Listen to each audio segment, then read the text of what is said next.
I started to look around for the broadcasting legend. I didn't know it was me. Butler, thank you very much for that.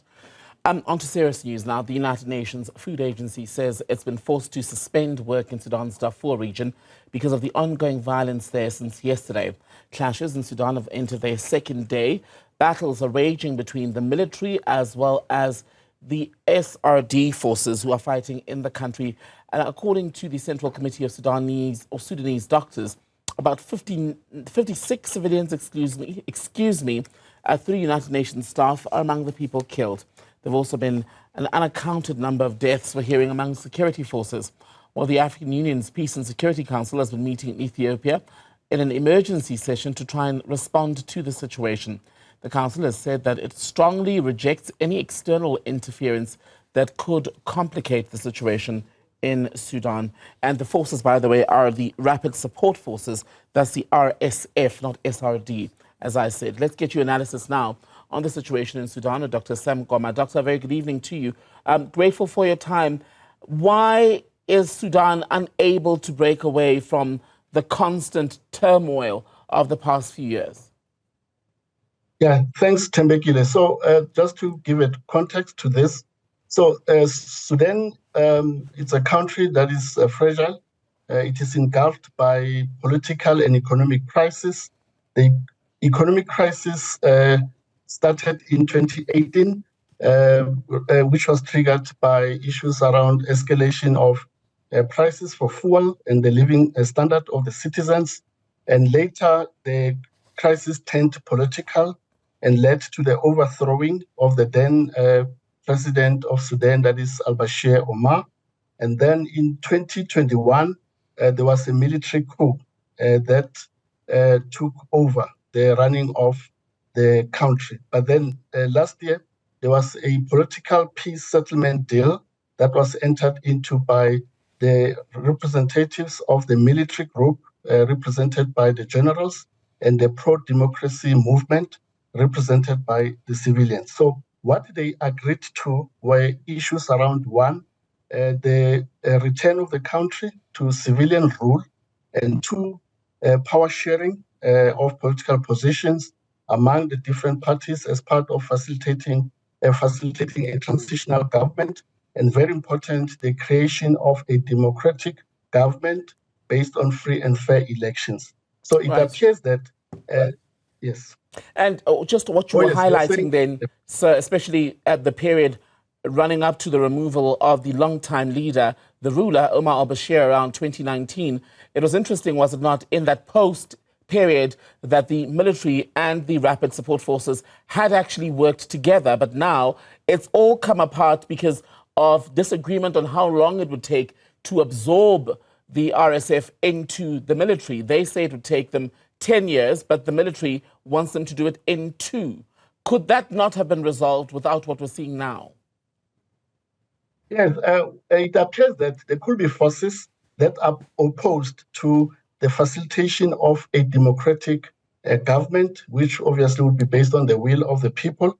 And also there could be other forces that may not be happy with some of the compromises and the concessions that are entailed in the deal.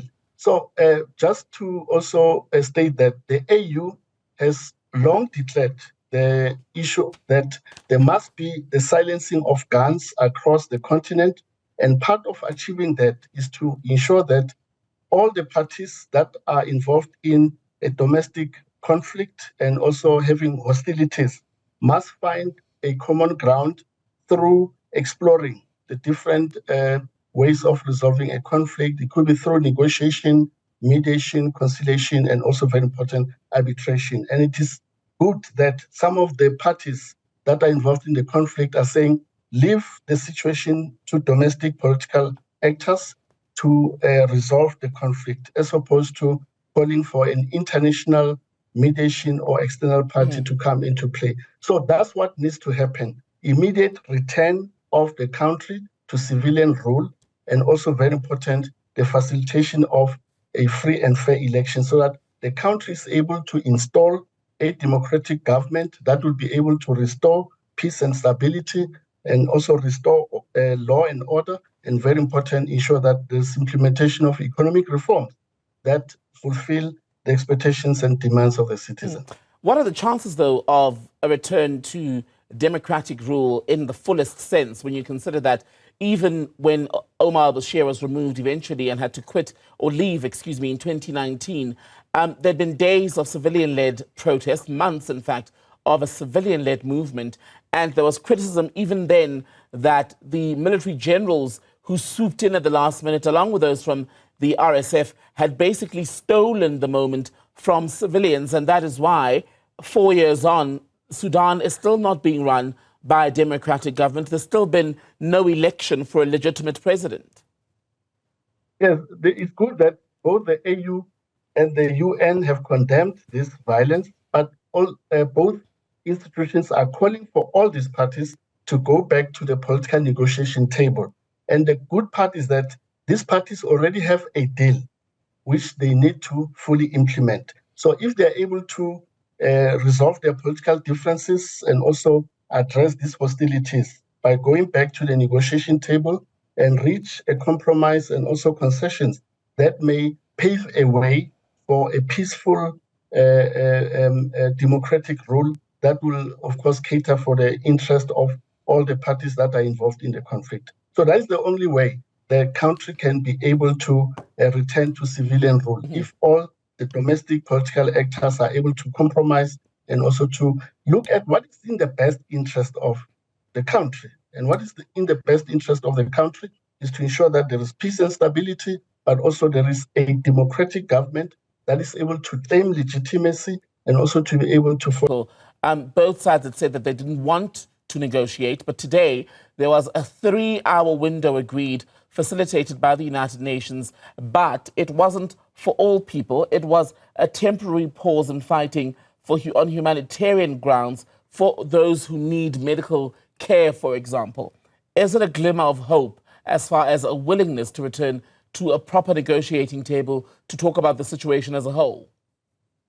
Yes, you're quite right, Mbekile. That will require commitment from all the parties to ensure that they're able to go back to that deal, that they were able to clinch. If there are certain areas where there are still some disagreements, they should be able to resolve that. So that is, it is good also that the UN has been able to facilitate some kind of a temporary ceasefire in terms of dealing with this political conflict. But in any conflict, obviously, for the conflict to be long-lasting and to be peaceful, you need these domestic political actors to find one another and also to ensure that they're able to reach a deal that caters for the interest of all the parties that are involved in the conflict. So we can only hope that in the next few weeks or days, these parties are able to go back to the negotiation table. Of course, if they are unable to reach a compromise, then that's when the AU can chip in terms of calling for a mediation to resolve the political impasse or the deadlock that faces the political parties involved in the conflict.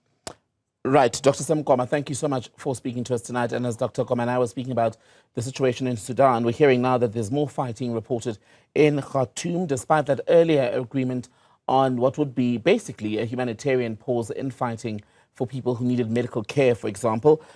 Now heavy fighting is going on between Sudan's army and the paramilitary rapid support forces. We'll keep our eyes across that story over the next few hours.